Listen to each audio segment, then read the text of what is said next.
Okay. अब देखा the work done by external driving force equals to change in K, change in P plus work done by external resistance. Okay. तो एक सवाल मैंने करके दिखाया था आपको. ये सवाल आने तो ऑन होगा वो 7 से 8 मार्क्स का सवाल होगा. ओके. ये क्या कहता है ये देख लेते हैं. Car of 1200 kg has a speed of 26 at the bottom of a hill inclined at 5 degrees to the horizontal.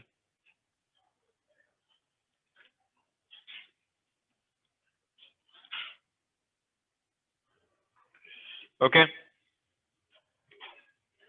26. The car travels up a line of greatest slope after the distance of 500 meters. After a distance of 500 meters, the car speed is 12. Kinetic energy क्या हुई है? Lose हुई है? Speed कम हो गई है? The resistance to the motion of the car is constant and has magnitude 400 newtons. So you find the constant driving force produced by the car's engine. And the constant driving force produced by the car's engine. तो हम अपनी equation लिखते हैं.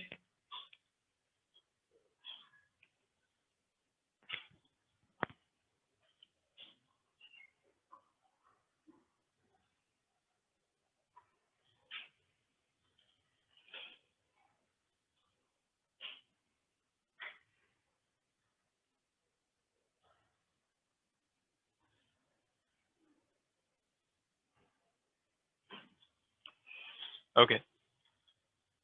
पहले जो पता है वो लिख लेता हूँ. The things that are easier to write. Science का ख्याल रखना है कि के अगर रिड्यूस हुई है तो आपको नेगेटिव आनी चाहिए के. ओके. पी क्या हुई होगी गेन एम जी एच कितनी है 500 तो स्लोप है ना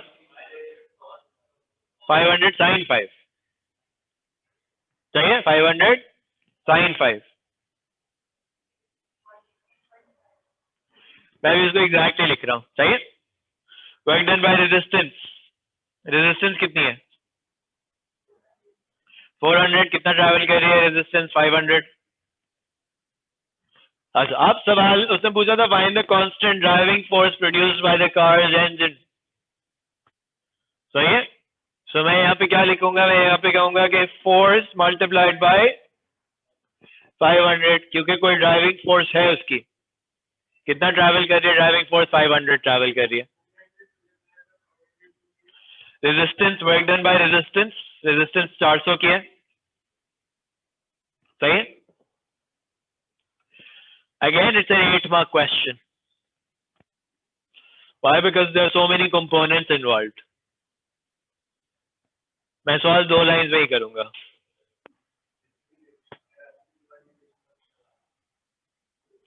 जहां आपको वर्क पावर एनर्जी लगाने हैं वहां पे आपने डिसाइड कर लेना है कि भाई एक्सटर्नल फोर्सेस हैं तो ये वाली इक्वेशन नहीं है तो चेंज इन के और equals to change in P होता है. वर्क डन बाय रेजिस्टेंस है. ये रेजिस्टेंस 400 की है. रेजिस्टेंस 400 की है ना 500 ट्रैवल कर रहे हो तुम 400 इंटू 500 5 डिग्रीज है. सही है. यहाँ से क्लियर है सबको.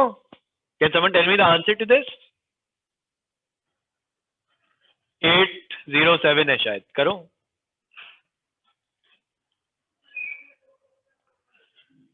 मुझे बताओ ये करके बताओ फिर कि would there be another way to solve this question.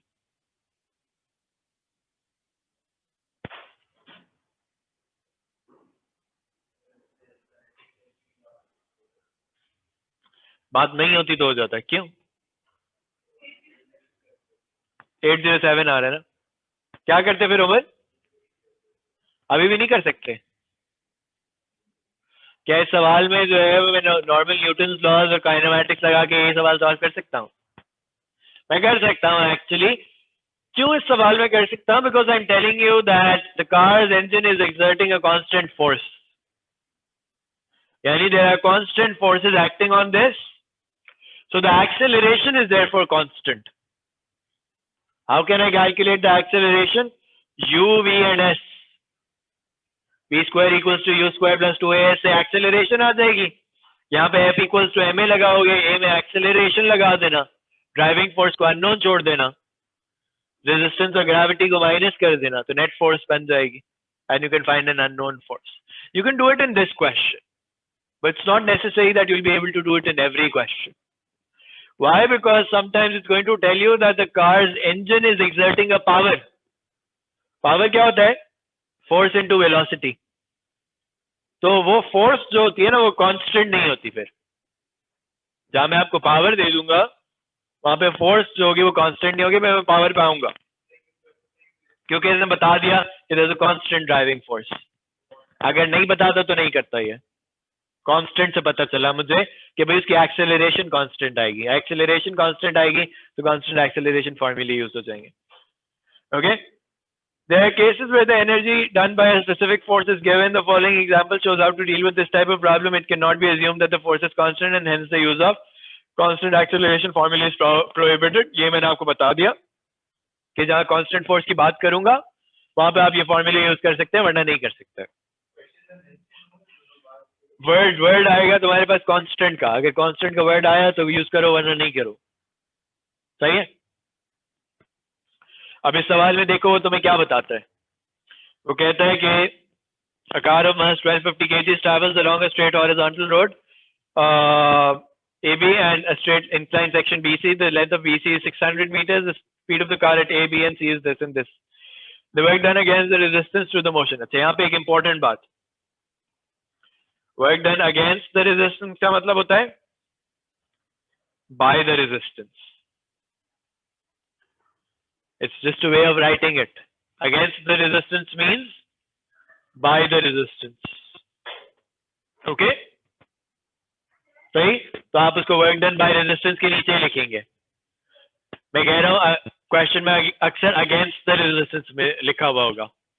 Against the resistance का मतलब बाय द रेजिस्टेंस होता है. ओके.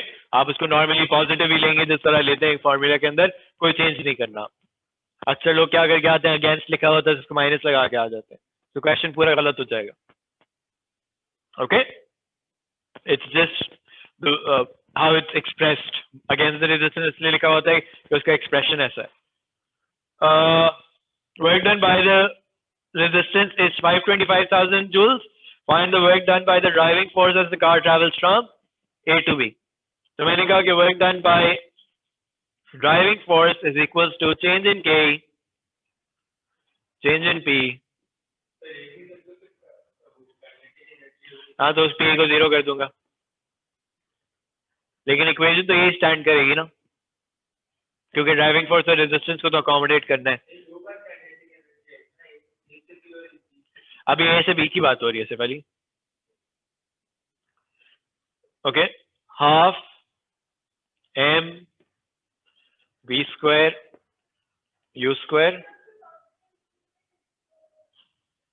क्या नहीं रखा हुआ? किसको कांस्टेंट नहीं रखा हुआ? उसने ये नहीं बताया कि ड्राइविंग फोर्स कांस्टेंट है, तो मैं इसलिए V equals to U plus 80 नहीं लगा सकता.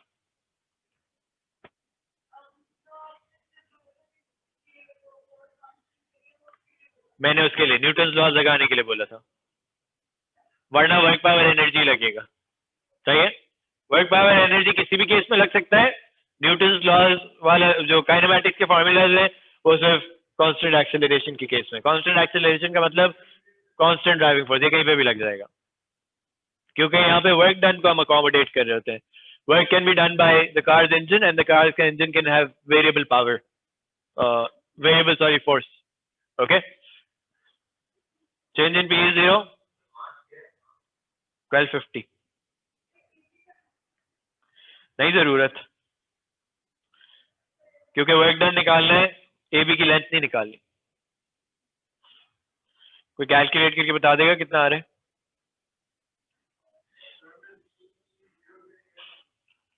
क्योंकि हाइट नहीं है, फ्लैट रोड है. The resistance to motion is 450 newtons and the work done by the driving force is 370,000.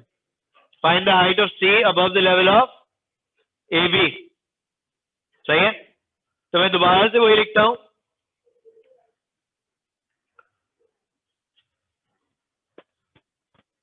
मैं यहां पे लिख दूं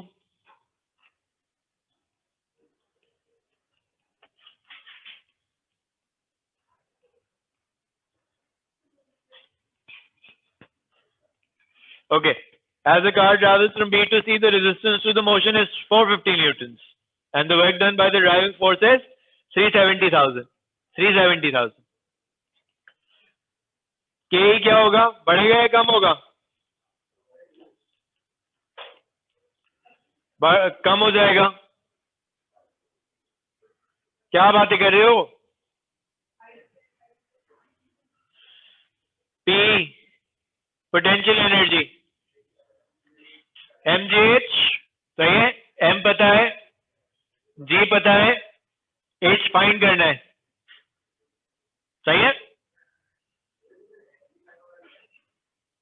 क्या जरूरत नहीं पड़ेगी, उसे हाइट पूछी हुई है ना, एंगल पूछता तो फिर एंड में लगाओगे,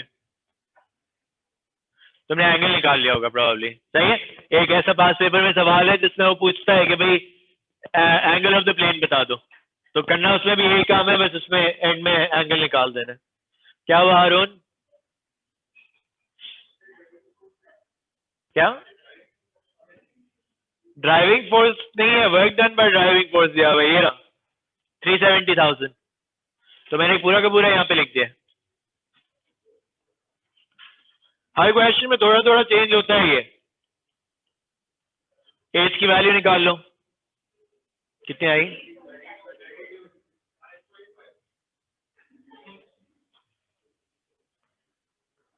32.32 5.5 आई है। कैसे? जाहिर सी बात है गलत है, सामने 32 लिखी है। क्या किया है तुमने?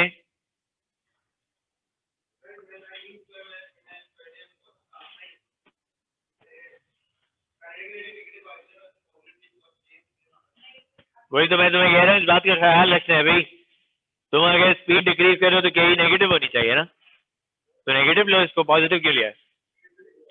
पॉजिटिव लोगे तो आंसर गलत ही आएगा। ये इन चीजों का आपने ख्याल खुद से रखना होगा, आप साइंस ऑल्टर ना करें। V square minus u square होता है ना, तुमने u square minus v square कर दिया। Okay, work done by R है ये, resistance to motion is 450 newton लिखा हुआ है, वर्क डन तो नहीं है ये। वर्क डन किसमें होता है? वर्क डन का यूनिट क्या होता है? जूल्स, तो ये तो न्यूटन है, सही है, ये जूल्स था देखो, सही है। जज करना पड़ेगा क्वेश्चंस में, देखो 9 मार्क्स इसी चीज के हैं। This question is probably 12 marks, या है ये पास से, फिर मैं आई डोंट नो कितने मार्क्स का है, it should be 10 I think. दिखाओ एक मिनट, ये ऐसे ही, ये तो बुक का सवाल है, ऐसे ही उसका भी सवाल है, पास पेपर का भी, बता देता हूँ।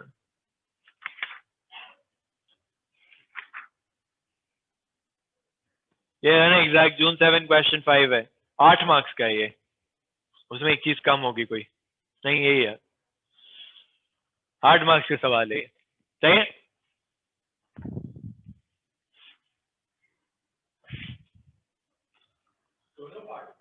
चार मार्क्स के दोनों है।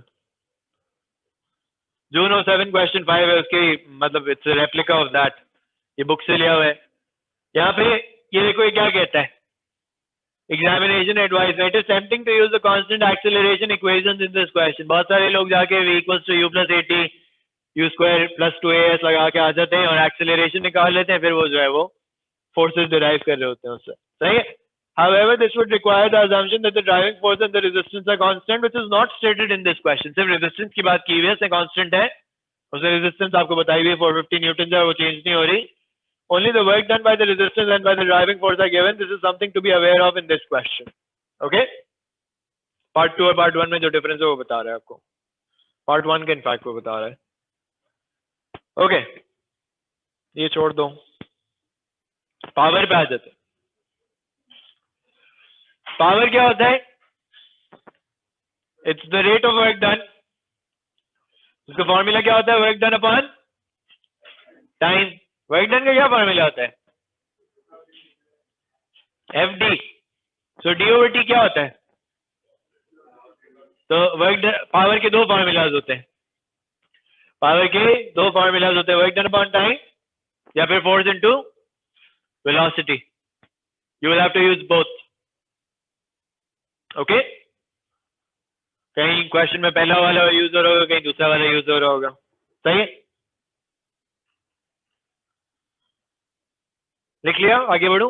ये वैसे लिखा हुआ भी है इनफैक्ट।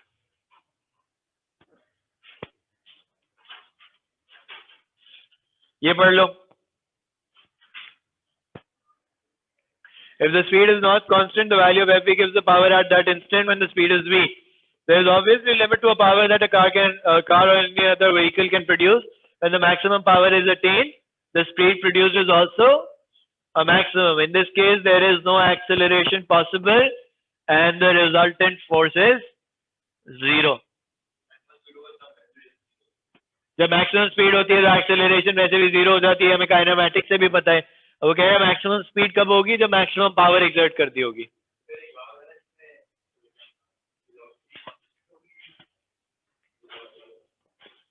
जरूरी तो नहीं है, सही है। पावर कांस्टेंट हो सकती है।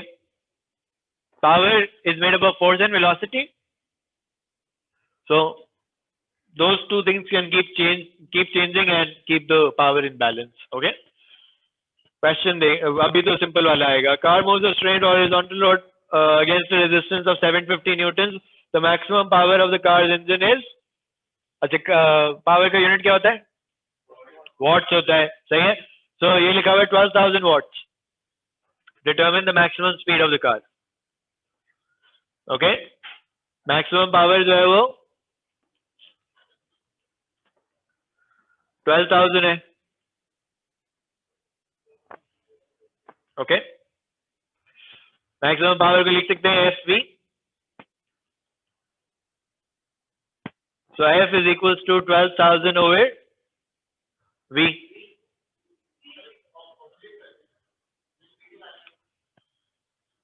तो क्या करोगे फिर इसके बाद? v equals to 12,000 over F, फिर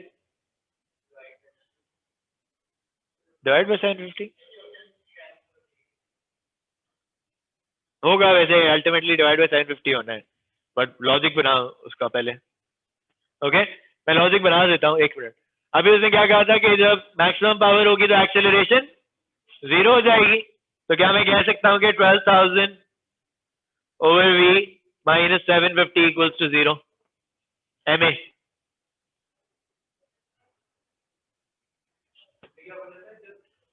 मैक्सिमम वेलोसिटी होगी तो एक्सेलरेशन 0 हो जाएगी। लॉजिकल सी बात भी है। मैक्सिमम वेलोसिटी तभी पहुंचती है ना जब एक्सेलरेशन 0 होती है। काइनेमैटिक्स में पढ़ा था कि AT की इक्वेशन को 0 करोगे तो मैक्सिमम वेलोसिटी आती है। तो ये हो जाएगा 12,000 over v equals to 750, v equals to 12,000 over 750। क्या होता है? 16। ओके, समझ आई बात? मैंने उसको लॉजिकली कंक्लूड किया हुआ। You were right at the start, but I try to put it into Newton's laws and then do it. Okay, लिखेगा कौन? वो क्लासेस बंक मारते हैं ना, आप भी ऐसे ही करते होंगे, है ना? शक्ल छुपा रहे हो। A mass of 164 kg is raised by a crane vertically upwards through a distance of 35 meters in 106 seconds. Calculate the average power of the crane.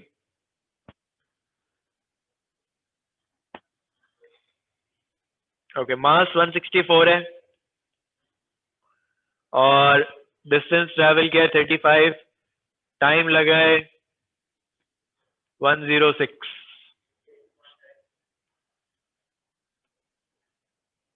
MGH work done upon time कर रहे हो ना? सही है। वर्क डन इसको force में convert कर लेते हैं। 1640. So 1640 into 35. Okay. मैंने MGH नहीं किया, मैंने फोर्स इंटू रेजिस्टेंस कर लिया, एक ही बात है। वो तुम पोटेंशियल एनर्जी ला रहे हो ना, एक ही बात है। ओके, सबको समझ आया ना कि इस पे फोर्स 1640 की लग रही थी, मैंने इसको डिस्टेंस से मल्टीप्लाई किया, डिवाइड बाय टाइम कर दिया।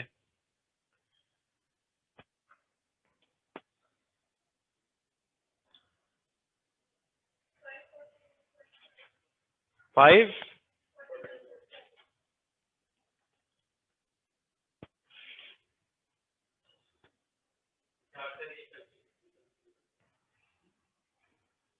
क्यों? A vehicle exerts more driving forces than the total resistive forces, there will be a resultant force in the direction of the motion. In this case, the vehicle will accelerate. The acceleration can be found by applying Newton's second law. सही है? Normally आप ये कर रहे होते हैं. Be aware that acceleration will be different at different instants. This is because if the power remains constant, the vehicle accelerates, changing its speed, and hence the driving forces will change. So we can only calculate acceleration at a particular instant in time. इसका मतलब क्या है कि आप देखें, आपने पढ़ लिया कि पावर जो है वो FV है, सही है? मैंने आपसे कहा कि एक इंजन है, वो एक कांस्टेंट पावर एक्सर्ट करता है। अब कांस्टेंट पावर एक्सर्ट करता है, इसका ये मतलब है कि भाई उसका फोर्स इनटू वेलोसिटी जो है वो प्रोडक्ट जो है वो सेम आता है बार बार। Either the force could be changing, मतलब both are changing. If one is increasing, that the other must be decreasing, and one is decreasing, that the other must be increasing. तो कहीं अगर आपकी वेलोसिटी इंक्रीज हो रही है, यानी kinetic energy generate हो रही है, तो आप कहेंगे वेलोसिटी बढ़ रही है। अगर वेलोसिटी बढ़ रही है और कांस्टेंट पावर थी, तो फोर्स कम हो रही होगी, सही है? अगर फोर्स वेरिएबल हो गई तो कांस्टेंट एक्सेलरेशन नहीं हो सकती, तो आप वो v square equals to u square plus 2as वाले फॉर्मूला फिर से अप्लाई नहीं कर सकता। आपने क्वेश्चन टू क्वेश्चन जज करना होगा। अगर मैंने कांस्टेंट पावर कह दिया तो इसका मतलब क्या हो गया कि कांस्टेंट एक्सेलरेशन नहीं हो सकती। अगर कांस्टेंट पावर है तो एक्सेलरेशन वेरिएबल हो जाएगी। तो इन क्वेश्चंस में ख्याल रखना होता है। कभी कभार वो सवाल में खुद ही बता देगा कि आप जो है वो एनर्जी मेथड यूज करें, जैसे वो यहाँ पे कहता है। एक सवाल है यहाँ पे, इसमें कहता है या नहीं कहता, ये रहा। ये सवाल में वो कहता है कि by considering work and energy find the distance A B. That means आपने वो वर्क एनर्जी प्रिंसिपल यूज करना है, सही है? Everybody clear on that? मैं देख लूं एक मिनट इसमें बचा क्या क्या है। Horizontal road at a constant resistive force of magnitude 275. The mass of the car is 1400 and its engine is working at a rate of 7500 watts. यानी पावर कांस्टेंट हो गई, power is constant. The acceleration at the instant when the car has a speed of 12. तो मैं क्या करूंगा, मैं कहूंगा power equals to F V, velocity is 12,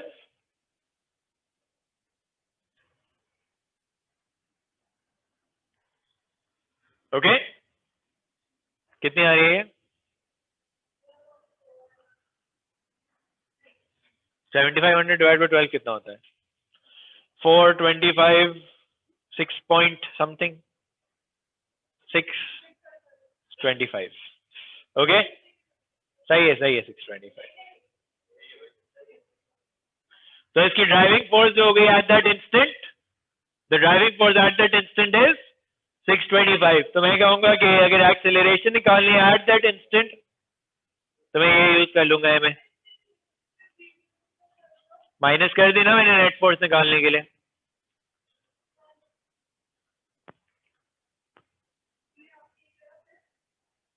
resistive force minus तो कर दी, वो 0.25 है। एक बंदा सही आंसर बताया भाई, वो 446 कह रहे हैं। आज बहुत फॉर्म में है ज़ुहैब, खैरियत है?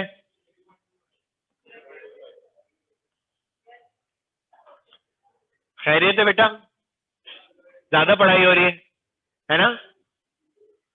अगले हफ्ते एग्जाम है।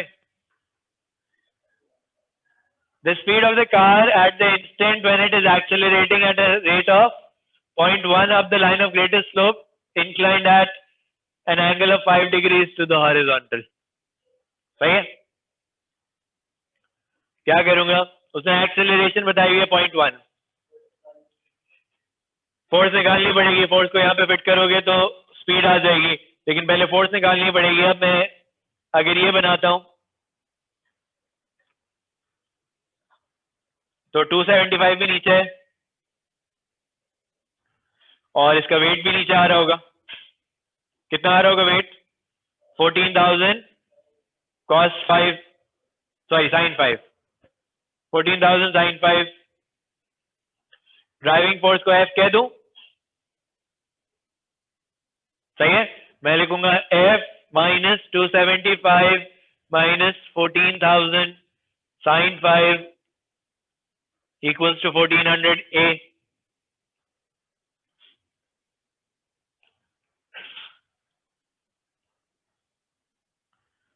So F की वैल्यू क्या आ रही है?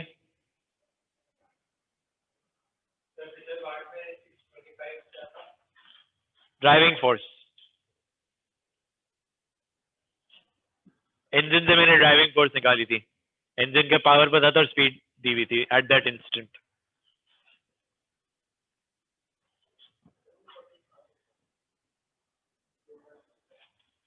1400 मास है बेटा, मास 1400 होगा ना, वेट 14,000 होगा।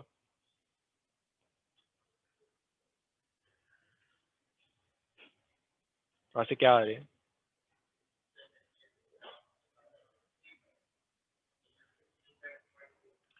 वन 1635.2। सही है? ड्राइविंग फोर्स आ गई, पता चल गया ड्राइविंग फोर्स क्या है। तो अब मैं वेलोसिटी भी निकाल सकता हूँ। क्या फॉर्मूला लगाऊंगा? पावर का फॉर्मूला लगाऊंगा। सो 7500 1635.2 इंटू V 4.6। आगे कुछ है?